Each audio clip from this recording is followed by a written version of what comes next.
What's going on, you guys? My name is Noel and welcome to my YouTube channel. If this is your first time here, make sure you like, comment, and subscribe and hit that bell notification down below so that you get notified when I upload new content.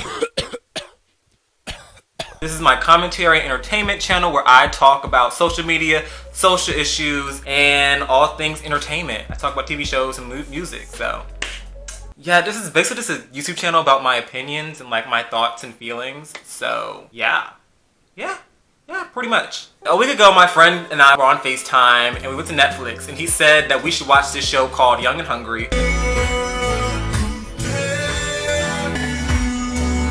And I was like, okay, whatever, like, we'll watch it. So I watched it, and at first I was like, I don't know if I'm into this. And lo and behold, a week later, I'm on season 5. I've literally gone from season 1 to season 5. I haven't finished season 5, but yeah. But I've been literally watching this show for like an entire week on and off, and I want to talk about it because I have feelings.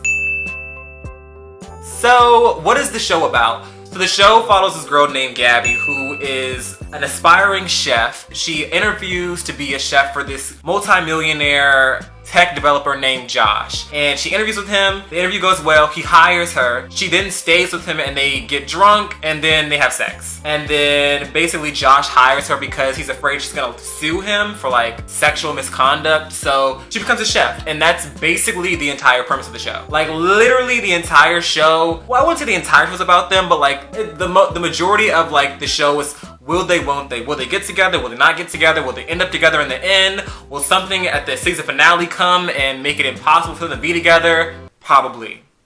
And that's pretty much it. And there are other characters, but like the main plot is Gabby likes Josh, Josh likes Gabby, but life keeps happening and they can't get together. And there's always some crazy thing happening that is stopping them from being together. So is the show funny? The show is a sitcom. It's a sitcom. Like, it's sitcom acting, it's sitcom jokes, it's sitcom like situations. Like it's like your standard sitcom. And I'm guessing the show was pretty popular because it got 5 seasons. And I definitely remember seeing it on like on Freeform, because ABC Family is no longer ABC Family, it is Freeform. And I remember seeing like commercials for it on there, but I don't think I like watched it fully, like got into it. And the show tries to be like pretty like up to date and hip about a lot of things. Like they have an episode about cancel culture. They don't call it cancel culture, but basically 3 of the characters that are minorities get kicked out of a movie theater and they try to make it a race issue, but the movie theater owner meets them in person and is like, hey, here's the security camera from that night. And they were being drunk and belligerent and they got kicked out. Not because of their race, but because they don't know how to act. And like the show had a lot of minorities. They have a Latina actress, a black actress, and they have a gay actor. So they make race jokes, pretty tame race jokes, and they make like gay jokes and stuff. And they're pretty self-aware about it. Like, oh, this is like, is this racist? Is this not racist? Like they try to be really self-aware. I mean, the show is okay. It's not, I would say, as far as shows go, it's like a B-, C+. It's in that realm. But that's the general premise of the show. But like, let me talk about the characters. So let's talk about Gabby, the main character. Gabby is the worst. Gabby is an entertaining character, but a terrible person. I think she's a terrible person. I wouldn't want to be friends with her. She literally makes everything worse. Like the show makes it pretty clear that Gabby's not the smartest in the world. She's very unprofessional. Like she really can't do a lot of things. Like for example, she spends her rent money on a fancy blender so that she can sell peanut butter at farmers markets. And her roommate has to tell her the rent is due in 11 days, return the blender because we cannot afford to keep it. The show like is always like making jokes. Like the character, like later on in the seasons, the characters point out like all the things that Gabby does that is like wrong and like completely horrible. Not even, it's completely horrible and like that make her a bad person. And she kind of just like, okay, well you guys know this is just who I am. Like I'm trying. Like come on, you guys, you love me. Like it's one of those things. Like you can't stay mad at me. No, girl, no. No. She's just not a smart person. She's not a good friend. And the fact that people put up with her is crazy. 90% of the time, the conflict in the show is caused by Gabby because A, Gabby doesn't mind her business. She then butts in, she makes things worse, and then after she makes things worse, she has to create a crazy elaborate plan that never works to to get things on track, which I get it's a TV show, like obviously, it's a TV show. I understand that. Shenanigans has to happen. It's a sitcom, it's a comedy, things have to happen. However, I would not be friends with her in real life. That's just truth. But like one of the big things is that she loves Julia Child. She wants to be a famous chef, but she's completely unprofessional. And one of the other big things is that her mom passed away. It's a big thing that they mentioned throughout the show, but that's her. I'm gonna get into the things that she does wrong later, and I have a whole list of things that she's done wrong that she just ruins a lot of things. She ruins a lot of things. So then we have Josh, her boss, who is a millionaire. He's a millionaire. And literally, he could literally solve any of their problems, which I understand. Like if everything went well, like the show wouldn't be entertaining. Like I absolutely understand that, but like he can fix their problems. Oh, Gabby's broke? I don't know, ask Josh for a raise. Especially because he likes you, like he's a millionaire. He can literally solve the majority of their problems. He also casually like abuses his power or influence. I wouldn't say it, yeah, he does. Like for instance, because he's having sex with Gabby and he's like really into Gabby, he will go out of his way to make things easier for her. Like if she says she's gonna go interview for this other job, he'll call down there and put in a good word for her so that she'll do good. Like he consistently like paves the way for her. Another prominent moment is Gabby starts having feelings for his brother in one of the later seasons. So because he's jealous, he offers his brother $60,000 or $80,000 check so that he can go to culinary school, so that he can go away and that he can have Gabby all to himself. So he usually like uses his money to like get what he wants. And he's not like a bad person, but like he does that. It's a common theme. Like he's very much one of those, do you know who I am type of person, or I have money, or I'm a millionaire. Like that's pretty much his go-to, which are we surprised? It's capitalism, it's America, it's San Francisco. Well, I'm not from San Francisco, so I don't know if that's how San Francisco people act. But that's him. And then we have Yolanda, who is played by Kim Whitley, and she is Josh's housekeeper. She basically just cleans up after him and like washes his laundry and stuff. She's pretty much like the token black character. Like Kim Whitley is like a comedian and she's super funny. So she's like there and like she's pretty much like, she's like the funny black woman. That's like her archetype on the show. Like she cracks jokes. She's always cracking jokes. She's also like a casual alcoholic. Like they make it unknown throughout the show that like she drinks while she's at work, when she gets off work. Like she's always drinking. She's not always drunk, but she's always drinking. And the show also like plays on the fact that Kim Whitley is a very stocky woman. She has a large build. And there's an episode where one of the characters lies and tells her that he needs her for bingo, but he doesn't tell her that it's drag queen bingo. So he tells her to wear like exaggerated makeup, like this sparkly dress, and like basically convinces her to pose as a drag queen. And the show they also make like jokes about her weight and her being manly. Oh, I got something that can shrink things in a jiffy. Is it a picture of you naked? Partially because of the next character, and I'll get to him next. She also like casually like steals from Josh, which I don't care. Like I get people could probably be like, oh my gosh, they're stealing from him. He's a millionaire. He has $100 million.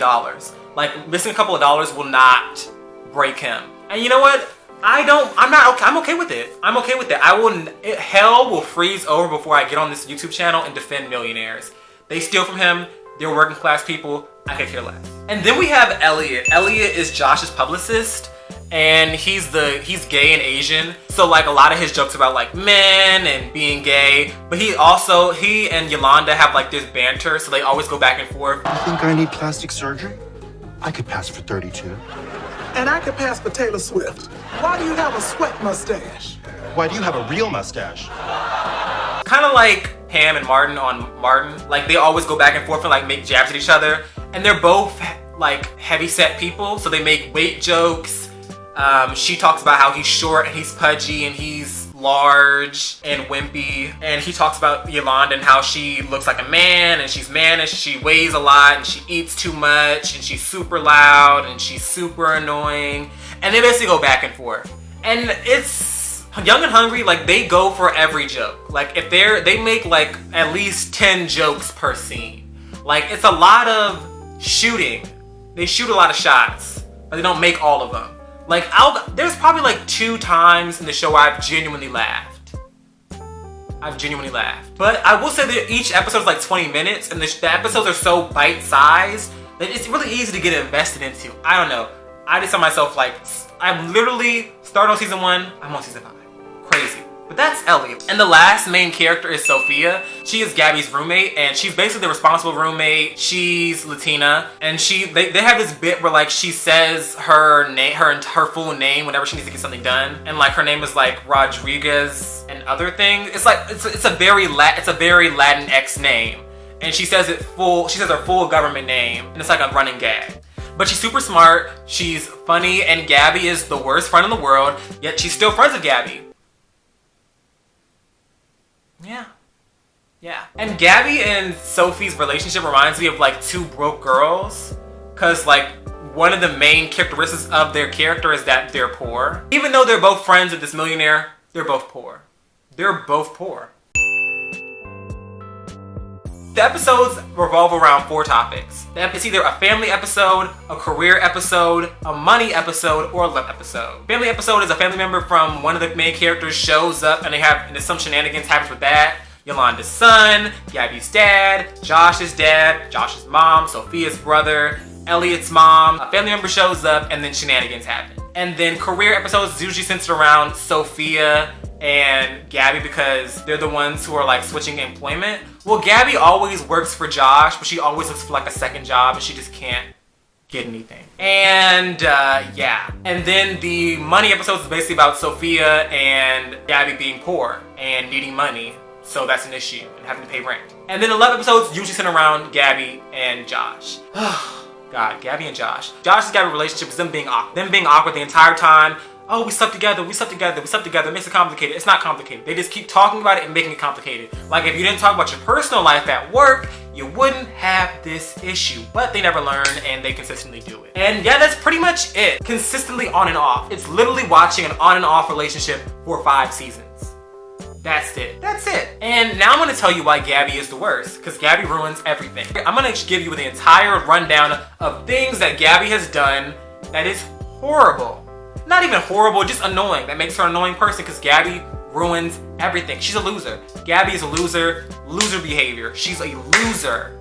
She is a loser. She is a loser. Period. So let's go down the list. She goes on a date with her best friend's brother, even after her best friend tells her not to. She dates Josh's brother, the guy that she has slept with and said that she has feelings for. And then afterwards, she makes Josh feel so guilty because she's happy with his brother, even though they've been going on and off for however long, that Josh buys her a food truck with her and his brother's name on it, and they run away to Coachella to sell food. Gabby gets promoted to manager at this diner that she's working at, and Josh tells her to order food in bulk to like save money for her manager position. So she orders bacon in bulk, but she accidentally orders an entire pig and then leaves that pig in Josh's apartment. She also rents out Josh's apartment while he's gone to make money and ends up having a whole party there and has to get her best friend to clean up her mess. She also spends her rent money on a blender even though her rent is due in less than 2 weeks. Her best friend gets a couch from her boss, and she wants to keep the couch safe because she wants to impress her boss. It shows her boss that she cares about the couch and that she can possibly get a promotion by,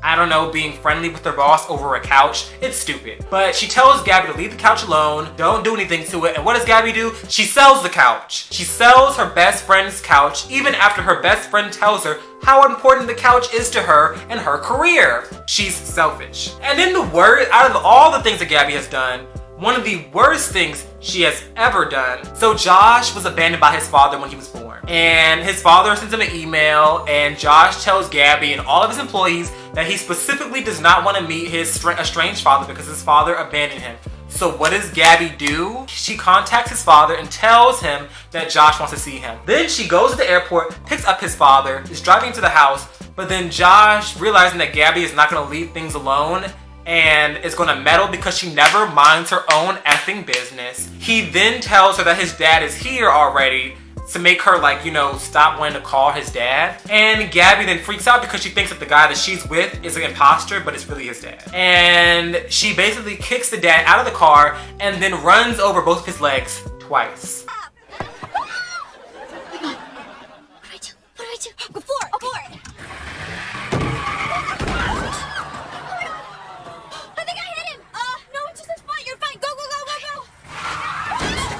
And his dad's in the hospital because Gabby ran him over twice. Gabby is a horrible person. She's a loser. She is a loser. She's not smart. She's irresponsible. She's unprofessional. She makes horrible decisions. Like every time you think Gabby is gonna get ahead in life, she doesn't. Like for instance, she tells Josh she doesn't need him and that she's gonna go interview for this cooking job with this famous chef in his restaurant. And basically Josh does a call to get her the interview, and she bombs the audition. She doesn't make the food well, or her sauce is too thick and looks bad, and she's dismissed. And basically she storms back in there, demands a redo, cooks the meal for them, and gets the job. So then she goes off to Switzerland on a cruise to learn from this famous chef as an apprentice.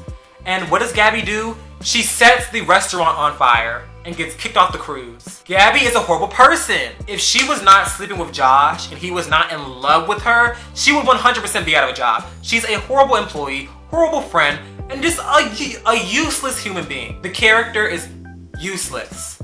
Useless. Gabby's a horrible person. That's the main thing that stuck with me.